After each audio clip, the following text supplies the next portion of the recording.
I call the Honourable Annette King. Well, thank you, Mr Chair. I mean, I'm surprised that the government, who are so proud of this agreement, have got their bottoms stuck in their seats.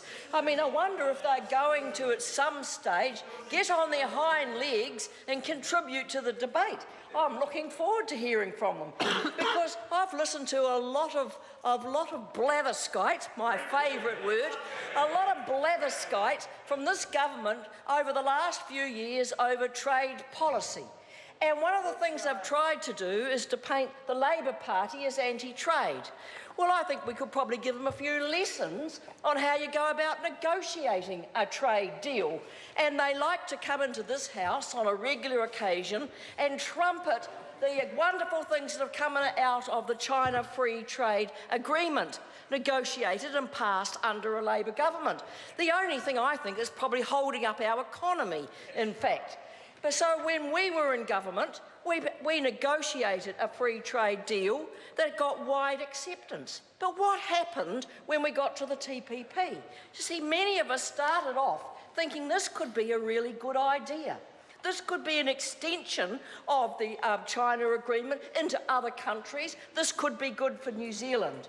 But what we managed to get from this government and from the negotiation was to allow a number of other things to be included in an agreement that has nothing to do with trade, that has nothing to do with trade. So it's not a free trade agreement, it's a free-for-all agreement.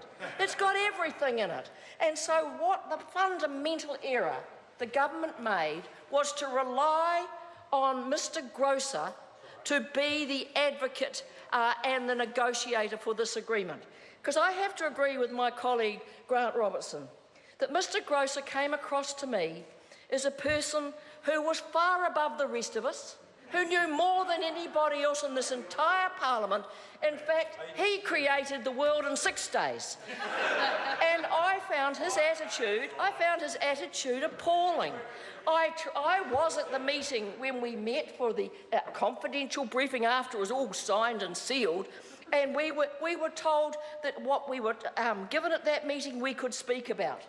And so when we did go out and speak about it, we were attacked for speaking about it. And the words that he used when it came to patents, it was constructive ambiguity.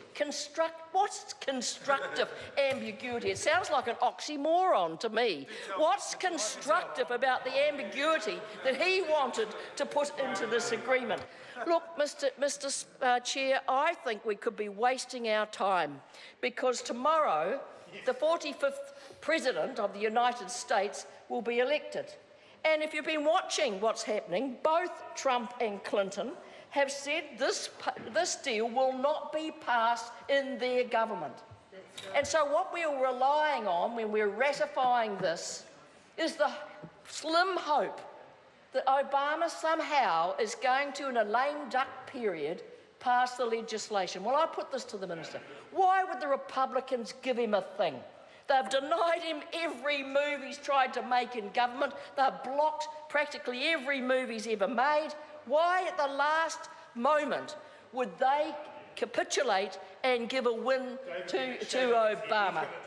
So I would say that we are probably wasting New Zealanders' taxpayer money holding this debate now. Wouldn't it be more sensible for us to have waited to see what the next President of the United States would do? Because my understanding is you have to have 80% agreement to this deal, and if you don't have the Americans in, you haven't got 80%.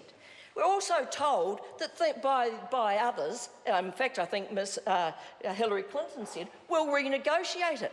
Well, we were told by Mr Grosser and I think even the Minister in the chair, you cannot renegotiate it. So who's telling the truth here? Can we renegotiate this or can't we? Todd McClay said we can. Of course, Mr Grosser, who knew everything, said we can't. Mr Grosser said we can't. Mr McClay said we can't. Hillary Clinton said we can. Well, I hope we can believe our minister that what we've got, we're stuck with. And so, in fact, the things that are wrong in here are now set in concrete. And what's set in concrete and is wrong, as far as I'm concerned, is the way it's been, Mr Chair, The Honourable Enoch King. the way it has been negotiated. And one of the things that really appalls me, and the Minister might like to explain, why we capitulated and rolled over like pussycats to have our tummies tickled on the whole issue of foreign non-resident buyers in our housing market. Why didn't we have the guts to stand up like Australia, like Singapore, like other countries who said we have sovereign rights over what happens to land and property in our country? Why did they roll over and allow that to be carved out so that we can't have the same deal that Australia and Singapore and other countries that showed considerable stamina and courage and ensured they looked after the sovereignty in their country? I do not understand that, Minister. I mean, this Minister probably isn't to blame. But why were we so keen? We didn't need to give that away. There were other countries who didn't give it away. But you know, if there's one thing that has got up the nose of New Zealanders, is the fact that we were prepared to say anyone can come here and buy what they like. Doesn't matter if you don't live here, you can buy up the houses, none for New Zealanders, doesn't matter. And so that, I think, has offended many, many New Zealanders, and it certainly offends me. But the one that I think that needs explaining is the whole area in the issue of patents. And I think it's interesting if you go back and read the regulatory impact statement from the Ministry of Business, Innovation and Employment and what they said about the whole area of patents. They actually they set out what was going to be had been negotiated. They said that it was to enable a reasonable delay in terms of a patent being applied, and if there was a reasonable delay, and then there could be a response from that. But what was more interesting to me was what the ministry thought about this whole issue, and they said this: an obligation to promote patent term extensions could result in cost to New Zealand economy. New Zealand is a net importer of patented technology.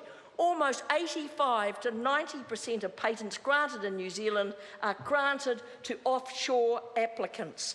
If the terms of any of these patents are extended, it could impose a cost on the New Zealand economy, as local businesses and consumers would have to pay higher prices for longer on products using patented technology. The cost would be particularly high if a patent extended a pharmaceutical if it were to be extended.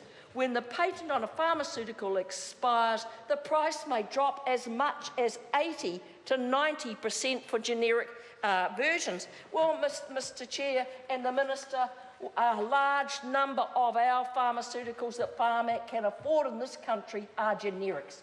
The reason why we have a wide supply of pharmaceuticals is because they are generics. And my concern, and not mine, but our top health professionals around this country have raised their concern over this issue. And I have to say that it's still not clear to me what would constitute an unreasonable delay. They say it could be the delay between when it's lodged and when a decision is made. But what if something happens in between that's not of the making of those making the decision? I can see this being used by those companies that wanted to take away the 5-year patent on data exclusivity, to use this to in fact attack New Zealand and to ensure that they get a longer patent on their product. That will cost us in money, it will cost us in the health of New Zealanders, and I don't think this has been properly explained by the government. And I don't know how much notice they took of the ministry when they wrote this regulatory impact statement. But what I do know is, with these new biologic drugs, that if we can't get access to the data of that so that other companies can use the data and start creating generic drugs, we will see more of the problems we had with Keytruda, because we won't be able to afford the drugs that are still on patent. And I think that this government is going to cost us a lot in health of New Zealanders and the taxpayer. I called